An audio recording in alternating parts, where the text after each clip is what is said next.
Have you ever been in a heated discussion and wondering, why are we fighting? Here's the truth. Arguing isn't the same as fighting. In fact, a good argument can strengthen understanding and relationships when done right.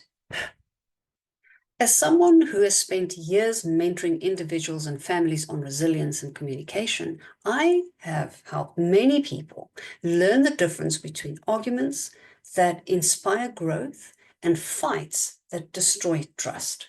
One client, Peter, struggled to have productive discussions with his partner without feeling overwhelmed or attacked.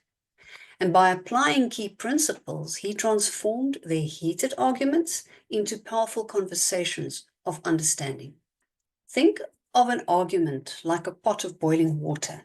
It can heat up and bubble, but as long as you control the heat, it won't boil over into a mess. But let it get out of hand, and it's a recipe for disaster. Arguing is a structured exchange of ideas, opinions, or perspectives. Even when emotions rise, it's not a fight if mutual respect and acceptable behavior are maintained. A fight, however, is emotionally charged, it's disrespectful, and it's often destructive. It's driven by the need to dominate rather than to understand. Hubert Humphrey said, "Freedom is hammered out on the anvil of discussion, dissent, and debate." Here are some things we need to keep in mind when we are having an argument. The first is respect. Keep personal attacks out of the conversation. Attack ideas, not people. Behavioral rules say that we need to stick to socially acceptable norms. No yelling and no interruptions. Consider your intent. Seek to understand the other person's perspective. Don't focus on winning the argument.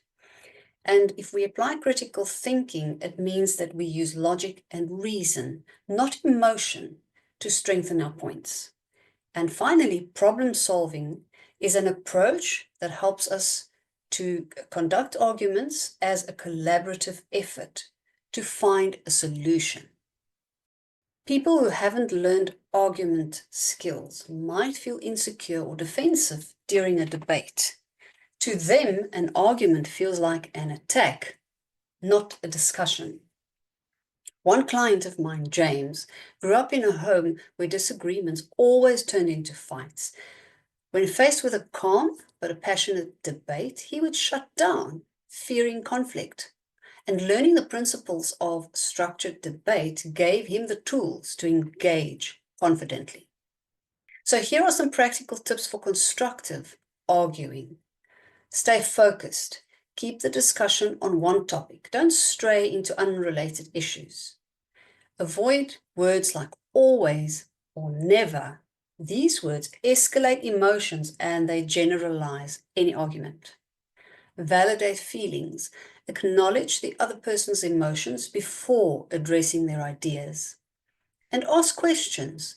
Show curiosity about their perspective rather than just dismissing it. State your case clearly. Use evidence, examples, and logical reasoning. Take turns. Let each person speak without interruption. And use neutral language. Avoid sarcasm or mocking or condescension. And finally, control your volume and your tone. Keep your voice calm even when you feel passionate.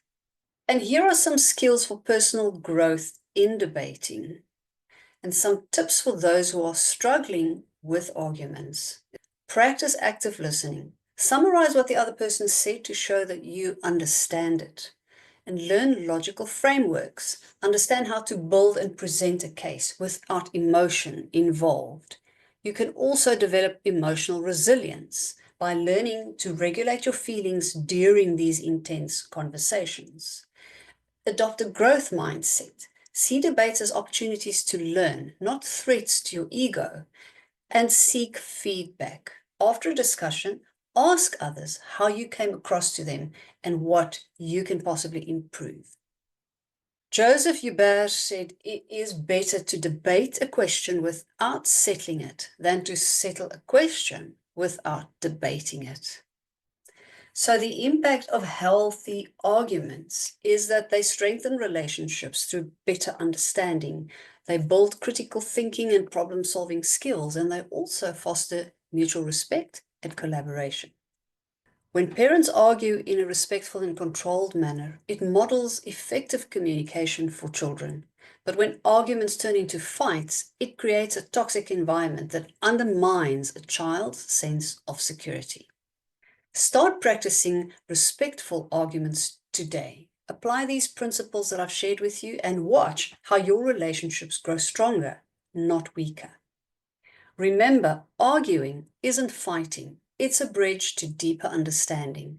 With the right tools, you can navigate any conversations with grace and strength.